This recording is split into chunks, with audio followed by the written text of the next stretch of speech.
جہاد کشمیر کے حوالے سے سوال ہے، کیا کشمیر کا جہاد فرض ہے؟ کیا غزوہ ہند کی ساری حدیثیں ٹھیک ہیں؟ اگر ٹھیک ہیں تو علماء اکرام غزوہ ہند کی حدیثیں خطبہ میں کیوں نہیں بتاتے؟ اگر کشمیر کا جہاد ٹھیک تھا یا ٹھیک ہے تو پہلے کیا جہادی تنظیمیں جو جہاد کر رہی تھیں وہ غلط تھا، جبکہ علماء کرام ان کے لیے دہشت گردی کے فتوے دیتے ہیں، جبکہ وہی علماء کرام آج یہ کہہ رہے ہیں کہ کشمیر کا جہاد فرض ہو چکا ہے، جبکہ پہلے بھی ماؤں بہنوں کی عزتیں پامال کی جاتی ہیں اور لوگ قتل کیا جاتا ہے، اور آج بھی ایسا ہی ہے بلکہ پہلے سے کہیں زیادہ ہے۔ تو اس سارے سوال کا جواب میرے آج کے خطبے میں موجود ہے، تو اس لیے زیادہ اور تفصیل کی حاجت نہیں سوائے ایک بات کے، وہ یہ ہے کہ غزوہ ہند کی احادیث، اس سلسلے میں ایک صحیح حدیث ہے۔ امام نسائی رحمت اللہ علیہ نے سنن نسائی میں جو 6 حدیث کی مشہور ترین کتابوں میں سے ایک کتاب ہے، اس میں کتاب الجہاد میں باب غزوۃ الہند قائم کیا ہے، اور اس حدیث کے اور بھی کتابوں میں الفاظ ہیں، رسول اللہ صلی اللہ علیہ وسلم نے فرمایا اصابتان من امتی احرزہم اللہ من النار، میری امت کے 2 گروہوں کو اللہ نے جہنم کی آگ سے محفوظ کر دیا ہے۔ وہ 2 گروہ کون سے ہیں؟ اصابت تغزو الہند و اصابت تکون مع عیسی ابن مریم علیہ السلام۔ ایک وہ گروہ جو ہند کے ساتھ لڑائی لڑے گا، دوسرا وہ گروہ جو مسیح بن مریم علیہ السلام کے ساتھ ہوگا۔ تو یہ غزوہ ہند کی بالکل صحیح حدیث ہے۔ ایک اور روایت بعض لوگ بیان کرتے ہیں کہ ہندوستان کے حاکموں کو مجاہدین زنجیریں پہنا کر جکڑ کر لائیں گے، یہ روایت ثابت نہیں ہے۔ کتاب الفتن امام نعیم بن حماد کی اس کے اندر آئی ہے، لیکن یہ ثابت نہیں ہے۔ جو پہلی حدیث میں نے ذکر کی ہے یہ بالکل صحیح ثابت ہے، اور 6 حدیث کی مشہور کتابوں میں سے سنن نسائی جو حدیث کی کتاب ہے اس کے اندر ہے، اور امام نسائی نے اس پر غزوہ ہند کا باب باندھا ہے۔ تو جہاد فی سبیل اللہ اصل میں حاکم وقت کے ساتھ مل کر کیا جاتا ہے۔ امام بخاری نے صحیح بخاری میں باب باندھا ہے، کتاب الجہاد میں، الجہاد ماضٍ مع البر والفاجر، جہاد جاری رہے گا حکمران کے ساتھ مل کر، خواہ وہ حاکم نیک ہو یا بد ہو۔ جہاد کی 2 قسمیں ہیں، ایک ہے پیش قدمی کرنا، آگے بڑھ کے لڑنا، اس میں مسلمان حاکم کا ہونا ضروری ہے۔ حاکم حکم کرے، لشکر بھیجے، یا حاکم خود ساتھ قوم کو لجا کر لڑے، یہ حاکم وقت کا فریضہ ہے۔ دوسری صورت ہے مسلمانوں کے کسی خطے کے اوپر دشمن کافر یہودی عیسائی ہندو حملہ کر دیں اور مسلمانوں کی عزتیں، ان کا دین، ان کی دنیا بگاڑنے لگ جائیں، تو پھر مسلمان کے لیے اپنے دفاع میں کوئی شرط اسلام نے نہیں لگائی، نہ حاکم کی نہ کوئی اسباب و وسائل کی صورت، جتنا ممکن ہو سکے مسلمان اپنے دفاع میں لڑے. جس طرح کہ آج ہمارے کشمیری بھائی قریب میں مثال ہے ہماری، ہندو نے ان پر حملہ کر دیا ہے، ان کی وہ آزادی والی حیثیت کو بھی اپنے ملک میں قانونی طور پر ختم کیا ہے، اور ان کے اوپر چڑھ دوڑے، اور آج تقریباً 24واں یا 25واں دن ہے کرفیو نافذ کیا ہوا ہے، اور مسلمان بوڑھے بچے عورتیں گھروں میں محبوس بھوک پیاس سے بلک رہے.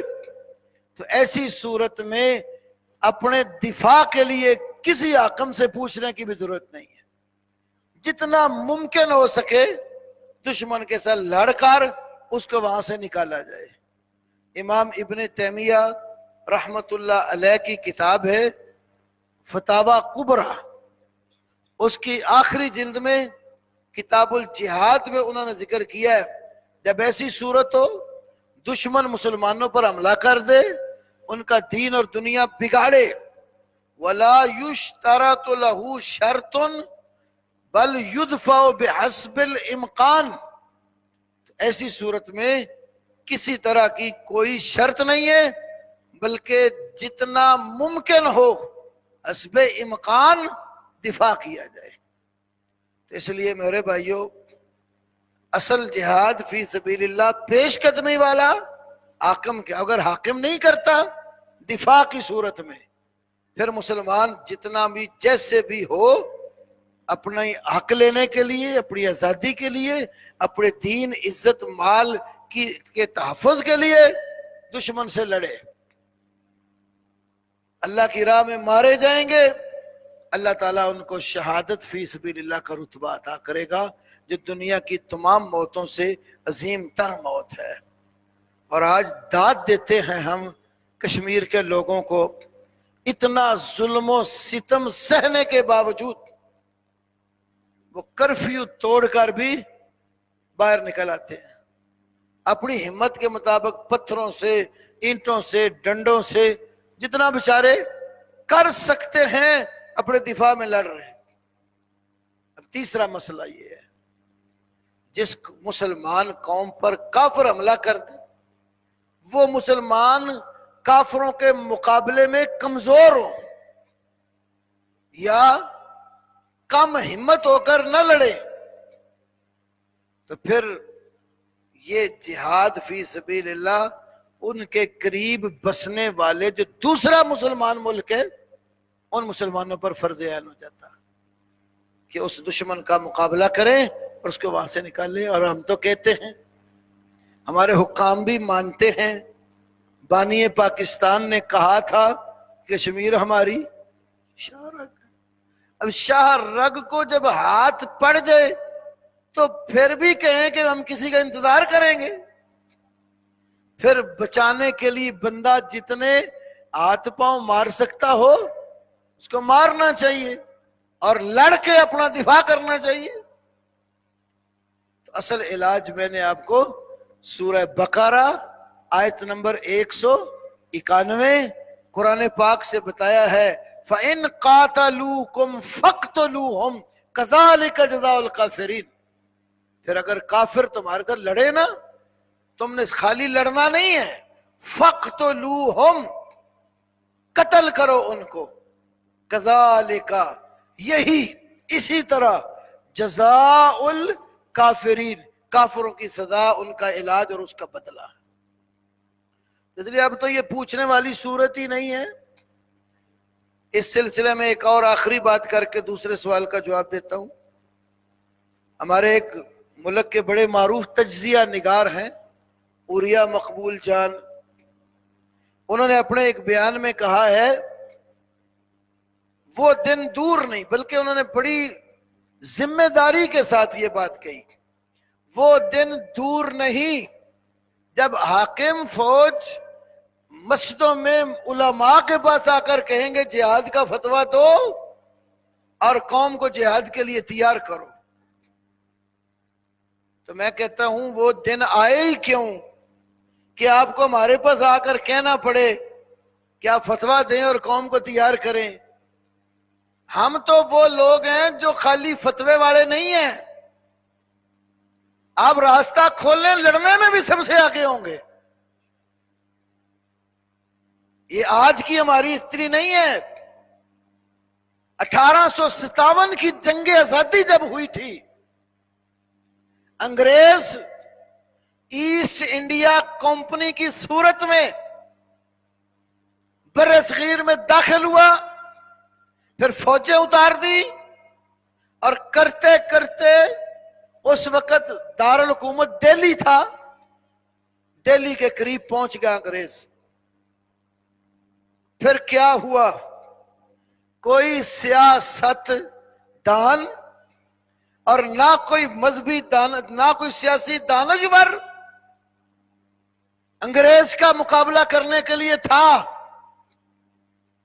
کون لوگ تھے جنہوں نے فتویٰ بھی جاری کیا اور میدان میں بھی نکلے؟ بر صغیر پاک و ہند کی ہسٹری میں کتاب علماء ہند کا شاندار ماضی، دوسری کتاب جانباز مرزا کی 1857 کی جنگ آزادی، تیسری کتاب ایوب قادری کی، اس کا نام بھی 1857 کی جنگ آزادی. ان ساری کتابوں میں لکھا ہے، لوگوں نے سوال مرتب کیا، جب انگریز دہلی پر چڑھ آیا تو کیا مسلمانان دہلی پر انگریز کے خلاف لڑنا فرض عین ہے یا فرض کفایہ ہے؟ یہ فتویٰ جب تیار کرنا تھا، سوال آیا، فتویٰ مرتب علماء نے کیا، اور سب سے پہلے فتوے پر مہر جس شخصیت کی لگی اور جس نے دستخط کیے، وہ ہمارے دادا استاد سید نذیر حسین محدث دہلوی رحمہ اللہ تھے. اور انہوں نے کہا کہ مسلمانوں پر جہاد کرنا فرض عین ہے، انگریز سے لڑنا فرض عین ہے. اگر دہلی کے مسلمان نہیں لڑتے کمزوری کی وجہ سے یا سستی اور کاہلی کی وجہ سے، پھر جو دہلی کے قریب دوسرے مسلمان ہیں ان پر لڑنا فرض عین ہے. وہ بھی نہیں لڑتے کمزوری اور سستی سے، پھر جو ان کے قریب مسلمان ہوں گے، کرتے کرتے پوری دنیا کے مسلمانوں پر فرض عین ہو جائے گا اور انگریز کو دلی سے دیس نکالا دینا پڑے گا. سید صاحب میرے دادا استاد ہیں، ان کے شاگردوں میں مولانا محمد حیات اللہ شاری سندھی علیہ الرحمہ، اور وہ میرے استاد ہیں. ہمارے دادا استاد کا فتویٰ آج بھی تاریخ کی کتابوں میں موجود، ان کے دستخط اور مہر کے ساتھ ثبت ہے. پھر ان کے شاگردوں نے انگریز کے خلاف جہاد شروع کر دیا. صادق آباد، پٹنہ، بہار کی تاریخ اور ہسٹری دیکھ لو، آپ کو سینکڑوں علماء کرام کی شہادتیں اور انگریز کے ساتھ لڑنا اور کالا پانی کی سزاؤں کی ہسٹری علماء میں ملے گی. انہی علماء کی محنتوں کا نتیجہ تھا انگریز کو یہاں سے نکالا گیا.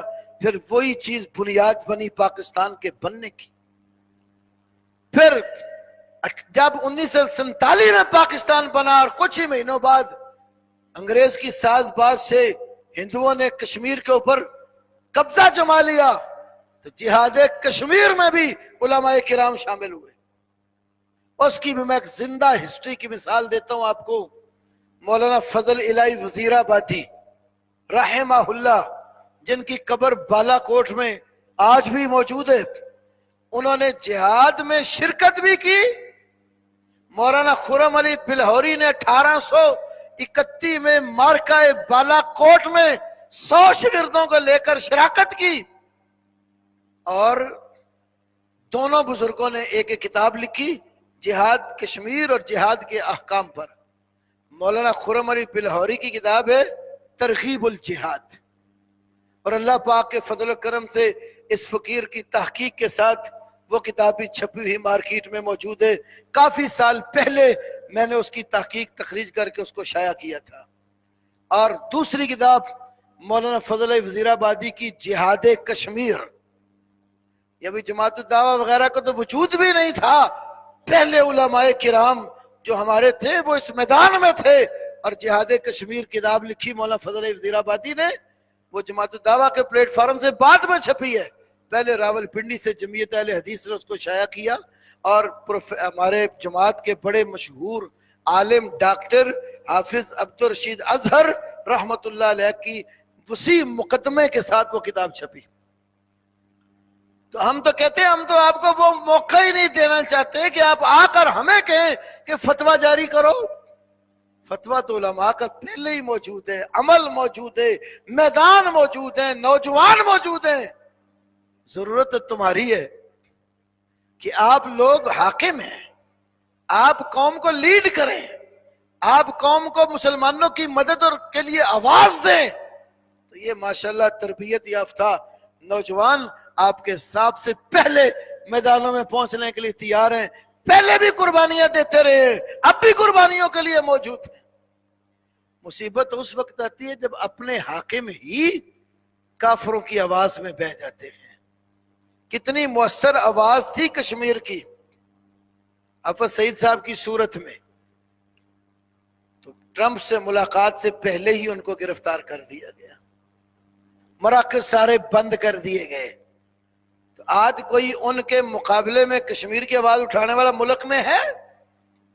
پورے ملک کے علماء کا، حکمرانوں کا، سیاستدانوں کا آپ جائزہ لے لے، اتنی مؤثر آواز ان کے بعد کسی کی بھی نہیں آئی جتنی مؤثر آواز وہ تھے. اور انڈیا کا کوئی چینل آپ نکال کر سنیں تو حافظ صاحب کی آواز پر دعائی دیتے نظر آ رہے ہوتے تھے. خالی ایک تقریر ہوتی تھی اور پورا انڈیا لرز رہا ہوتا تھا، پورے ان کے ٹی وی چینل تبصرے کر رہے ہوتے تھے.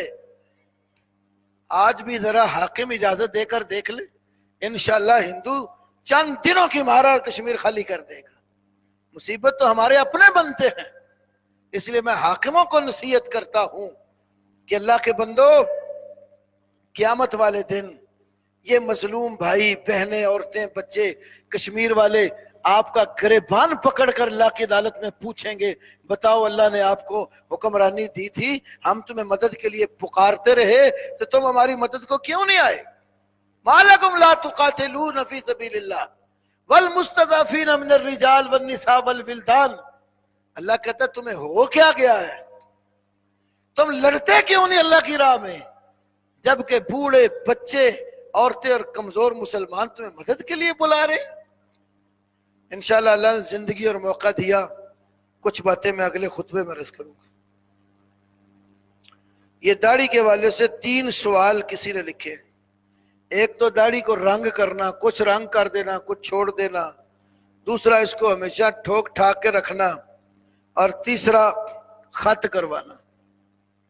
داڑھی کے بال سفید ہو جائیں تھوڑے یا زیادہ یا پوری، داڑھی کو رنگنا رسول اللہ صلی اللہ علیہ وسلم کا حکم ہے. انتہائی جو سیاہ کاڑا ہے اس سے بچو، باقی کوئی رنگ بھی، براؤن ڈارک ہو، ہلکا ہو، درمیانہ ہو، زرد رنگ ہو، سرخ رنگ ہو، سیاہ سرخی مائل ہو، کوئی رنگ بھی آپ کر سکتے ہیں. رسول اللہ صلی اللہ علیہ وسلم نے حکم دیا، ابو داؤد وغیرہ کے حدیث ہے کہ یہ جو یہودی ہیں یہ داڑھی رنگتے نہیں ہیں، تم رنگا کرو، ان کی مخالفت کرو. تو داڑھی کو رنگنا بالکل جائز اور درست ہے.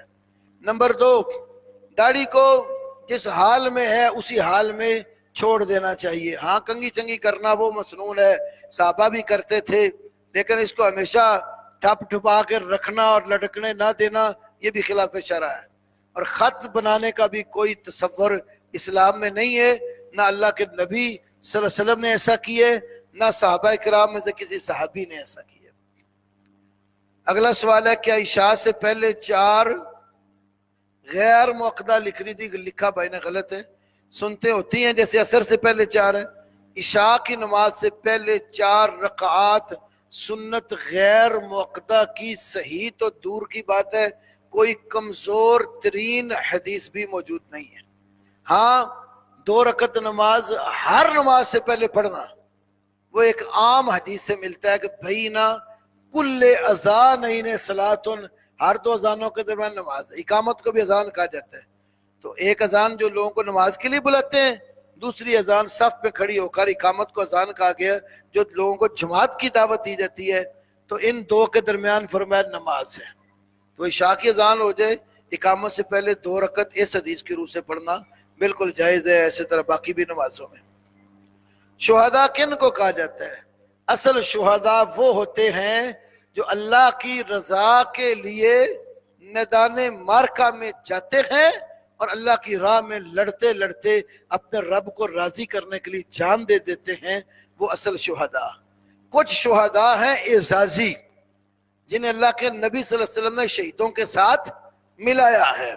ان میں ایک یہ بھی ہے، سوال میں ہے، کسی آدمی کو ناجائز قتل کر دیا جائے، کوئی ناگہانی آفت کا شکار ہو کے مر جائے، پیٹ کے مرض سے کوئی مر جاتا ہے، دیوار کے نیچے گر کے مر جاتا ہے، پانی میں غوطہ لگا ڈوب کے مر گیا، تو ایسے مسلمانوں کو بھی اللہ کے نبی صلی اللہ علیہ وسلم نے شہیدوں کے ساتھ ملایا ہے۔ علامہ سیوطی نے ایک پوری کتاب لکھی ہے جس کے اندر وہ تمام احادیث جمع کی ہیں جن میں اعزازی شہداء کا تذکرہ ہے۔ تو کوئی ناحق مسلمان مارا جائے وہ بھی شہید ہے۔